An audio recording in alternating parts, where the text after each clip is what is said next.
পড়ন্ত বিকেলটা আমার ভীষণ ভয় করত। মনে হতো জীবনের শেষ প্রান্তে এসে গেছি। কি অদ্ভুত মায়াবী লাগে জীবনটাকে। সত্যি সুন্দর, তাই না?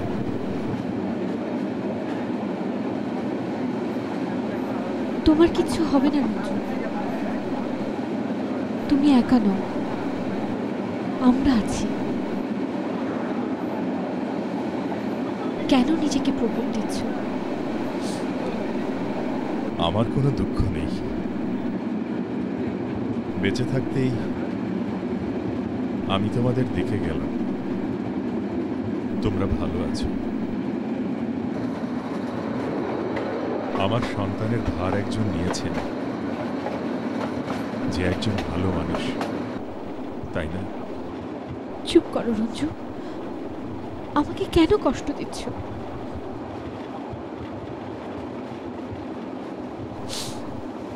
মিলি, মিলি, ভীষণ বাঁচতে ইচ্ছে হয়, ভীষণ। আরেকটা জীবন কি আছে? পাবো তোমাদেরকে, যেখানে অর্ণব, তুমি, আমি সমুদ্রের পাড়ে হেঁটে বেড়াবো, চমৎকার জ্যোৎস্না থাকবে, সমুদ্রের সাদা ফেনাগুলো আমাদের পায়ে লুটিয়ে পড়বে।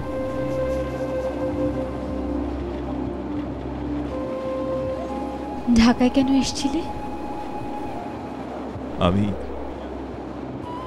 গত 5 বছর যাবৎ সেভ দ্য চিলড্রেনের জন্য কাজ করছি। পৃথিবীর সমস্ত এইডস আক্রান্ত শিশুদের জন্য ছবি এঁকে সেটা বিক্রি করে ফান্ড রাইজ করি। ঢাকায় 1 ঘন্টার একটা মিটিং ছিল। চিটাগাং একদিন থেকে সিঙ্গাপুর চলে যাব।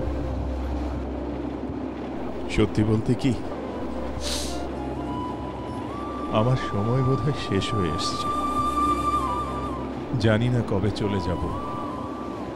চুপ করো রঞ্জু, এভাবে করে কষ্ট দিও না। থেকে যাও না কয়েকটা দিন। না মিলি, তা হয় না।